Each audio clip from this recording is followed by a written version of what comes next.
Part 2. The Smoke. Chapter 17. Leaving. Tally left at midnight.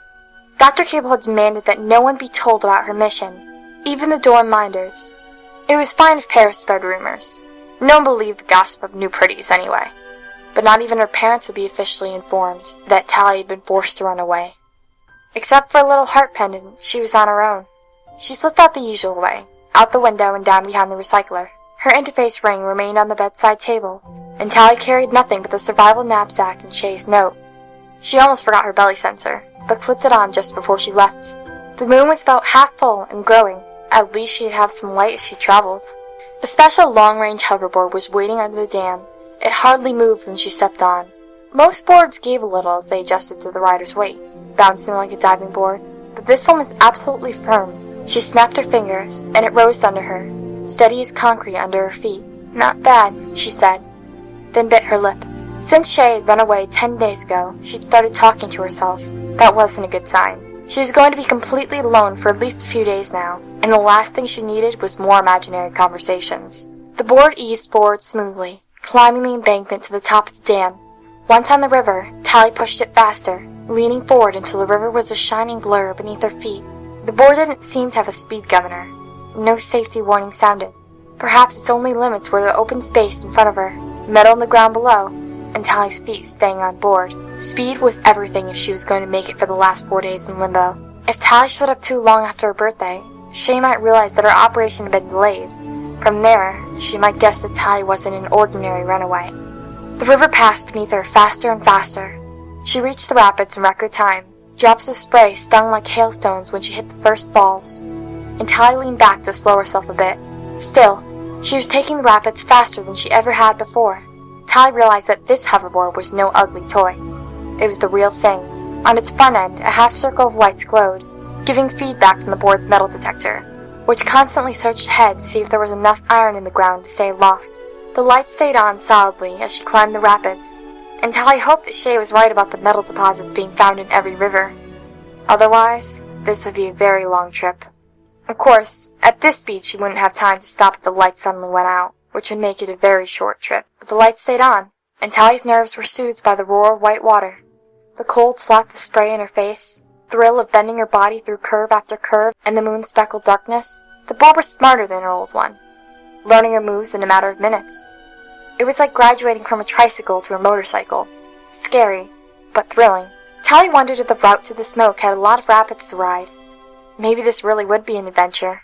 Of course, at the end of the journey there would only be betrayal. Or worse, she would discover that Shay's trust in David had been misplaced, which could mean anything.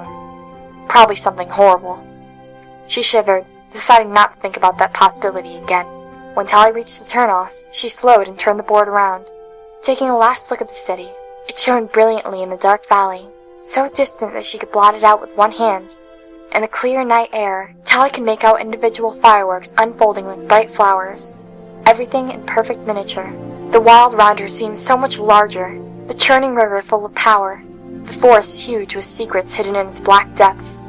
She allowed herself a long stare at the city lights before she stepped herself onto shore, wondering when she would see her home again. On the trail, Tally wondered how often she'd have to walk. The trip up the rapids had been the fastest she'd ever flown, even quicker than the special circumstances hover car dodging through the city traffic. After that rush of speed, carrying the knapsack and board felt like being turned into a slug, but soon enough the rusty ruins appeared below, and the board's metal detector guided Tally to the natural vein of iron. She rode it down toward the crumbling towers, her nerves growing jumpy as the ruins rose to blot out half the moon. The broken buildings surrounded her, the scorched and silent cars passing below. Peering through the empty windows made her feel how alone she was. A solitary wanderer in an empty city. "Take the coaster straight past the gap," she said aloud, an incantation to keep away any rusty ghosts. At least that much of the note was crystal clear. The coaster had to be the roller coaster. When the towering ruins gave way to flatter ground, Tally opened up the hoverboard. Reaching the roller coaster, she took the entire circuit at full speed. Maybe straight past the gap was the only important part of the clue, but Tally had decided to treat the note like a magic spell. Leaving out any part might make the whole thing meaningless.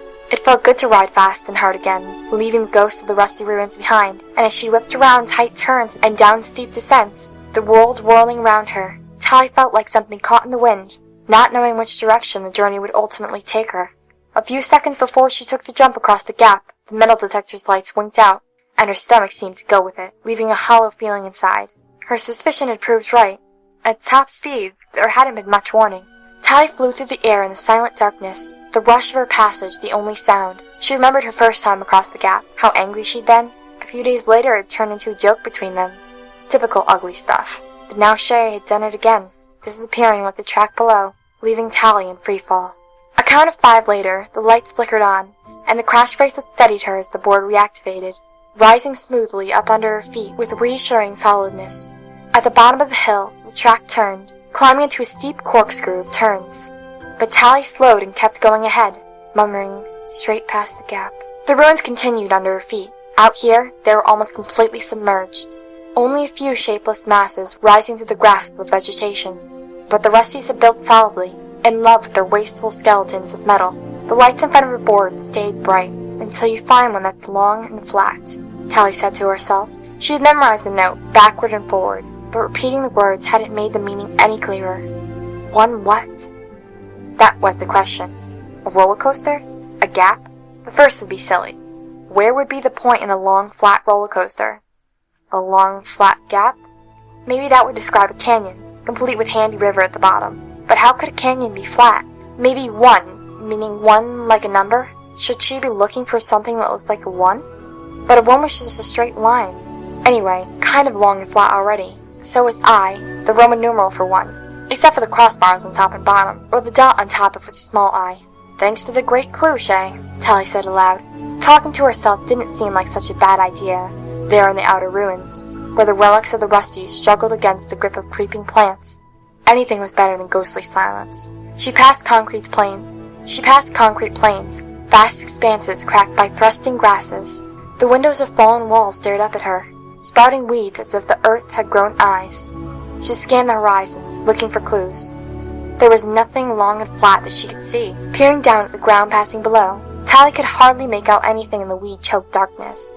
She might zoom right past whatever the clue referred to and not even know it, and have to retrace her path in daylight. But how would she know when she'd gone too far? Thanks, Shay, she repeated. Then she spotted something on the ground, and stopped. Through the shroud of weeds and rubble, the geometric shapes had appeared. A series of rectangles in a line. She lowered the board and saw that below her was a track with metal rails and wooden crossbars. Like the roller coaster, but much bigger, and it went in a straight line, as far as she could see. Take the coaster straight past the gap, until you find one that's long and flat. This was the roller coaster, but long and flat. But what's it for? She wondered aloud. What fun was a roller coaster without any turns or climbs? She shrugged. However the Rusties got their kicks, this was perfect for a hoverboard. The track stretched in 2 directions, but it was easy enough to tell which one to take. One led back the way she'd come, toward the center of the ruins. The other headed outward, northern. Cold is the sea, she quoted from the next line of Shay's note, and wondered how far north she was going. Tally brought the hoverboard up to speed, pleased that she'd found the answer. If all of Shay's little riddles were this easy to solve, this whole trip was going to be a breeze.